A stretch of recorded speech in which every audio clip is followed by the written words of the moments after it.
Quelle importance de savoir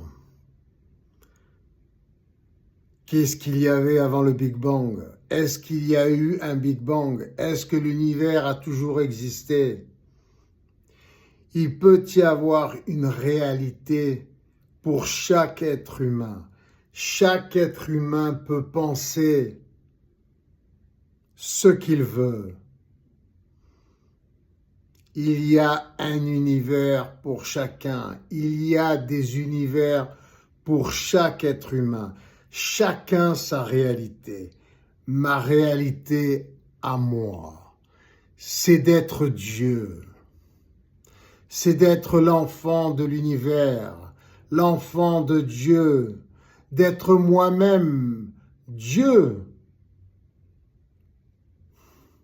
C'est d'avoir le Christ en moi.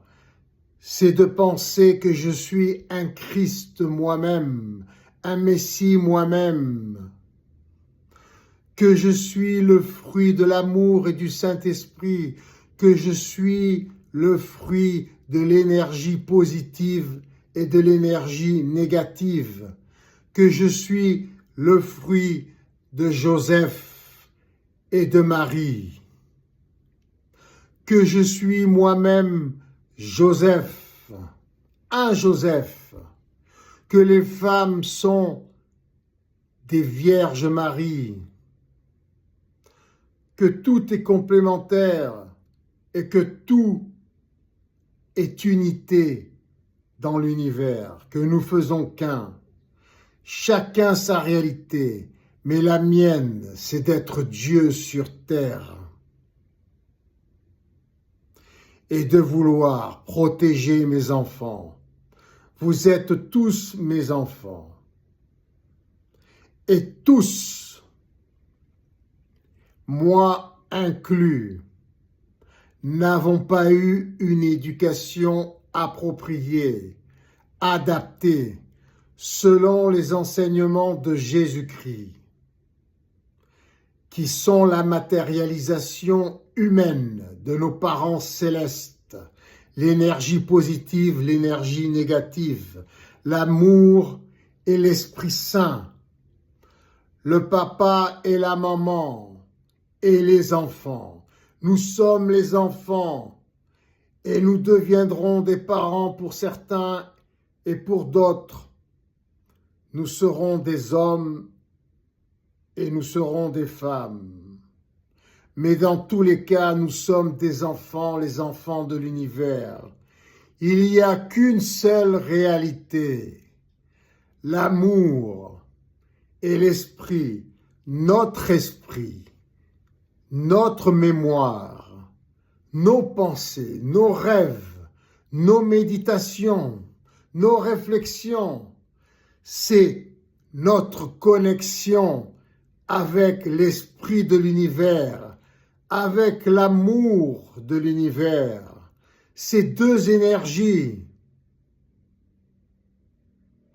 qui n'en font en réalité qu'une seule, continue, infinie, éternelle, qui s'est assurée en énergie alternative,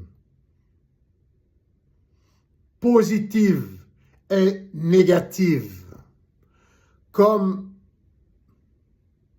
un encéphalogramme vivant, matérialisé, car nous sommes l'univers, nous sommes le bébé de cette énergie céleste qui s'est volontairement matérialisée pour que nous puissions nous voir et faire l'expérience de nous-mêmes physiquement, car nous existons depuis toujours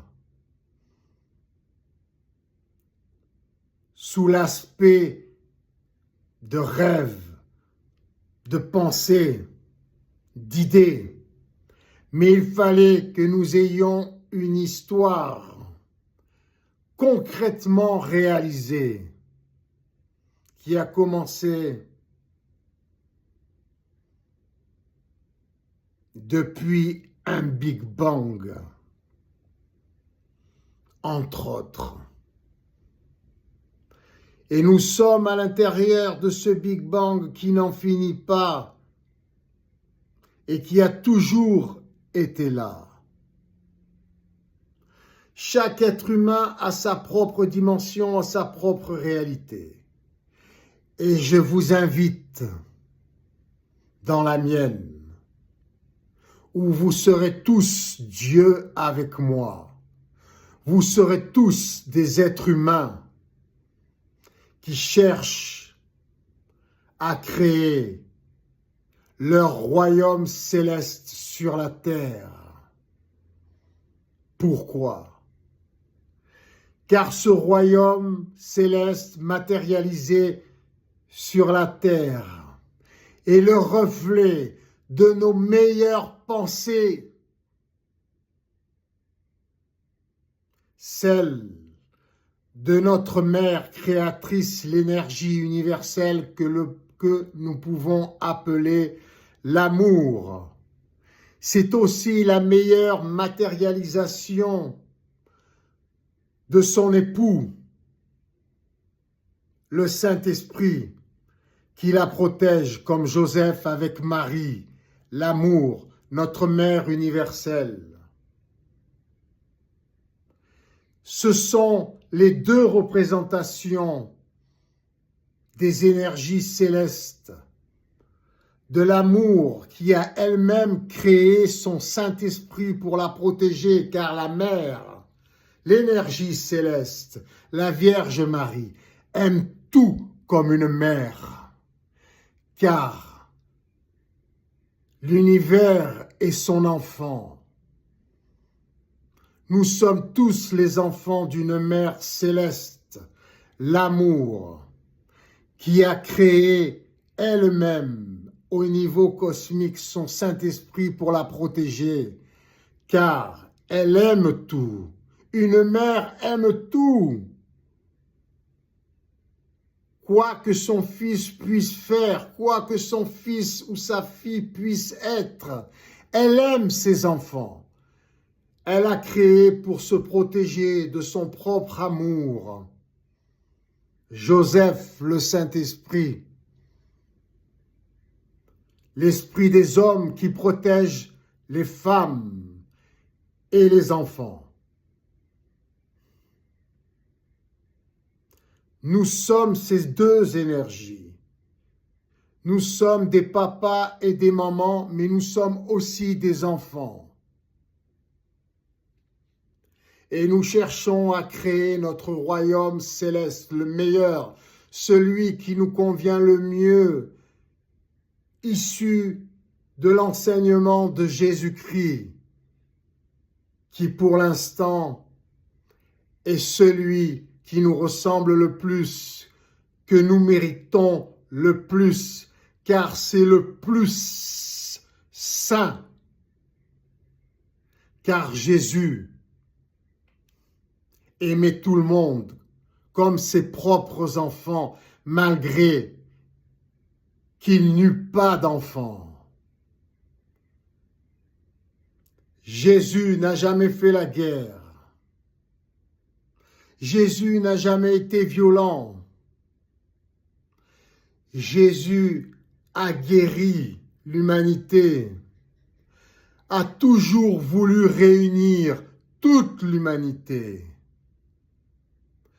Jésus est notre meilleur fils, notre meilleur guide. Chaque fois que nous perdrons la mémoire, chaque fois que nous perdrons notre chemin, chaque fois que nous viendrons au monde en tant que nouveau-nés, et nous devons greffer son enseignement à l'islam, au judaïsme, au maoïsme, au shintoïsme, à l'hindouisme, au bouddhisme, à l'animisme, à toutes les religions et tous les courants de pensée. Nous n'avons qu'un seul guide, notre meilleur fils, Jésus-Christ, et nous devons même le surpasser, le dépasser. pour créer notre royaume, le royaume de Dieu. Dieu a le visage de toute l'humanité. Nous sommes Dieu sur terre. Nous sommes son humanité. Amen. Au travail, gratuité générale mondiale, organisée grâce à un bénévolat général mondial, à l'aide des nouvelles technologies, en l'occurrence l'intelligence artificielle, alignée sur les enseignements du Christ et même mieux encore. Toujours mieux, tel est le principe de l'évolution, pour que nous ne soyons plus limités par des budgets pour une créativité mondiale sublime, mise gratuitement à notre service. N'ayez peur, n'ayez crainte. Ce sont les enseignements de notre meilleur Fils, du Fils de l'amour céleste et du Saint-Esprit céleste, nos parents, de notre Mère, la Vierge Marie, la créatrice de l'univers, la créatrice de son propre époux, Joseph, le Saint-Esprit, Dieu et l'amour d'une mère céleste, d'une énergie universelle qui a tout créé, qui a toujours été créé et qui vit en nous, qui nous traverse et qui nous habite, avec laquelle nous pouvons communiquer grâce à notre esprit, un esprit saint. Courez chez vos députés, vos maires, vos ministres, vos présidents, réclamez la gratuité générale mondiale. Nous sommes Dieu et nous méritons ce qu'il y a de mieux. Amen. Alléluia. Jesus, the King of the universe.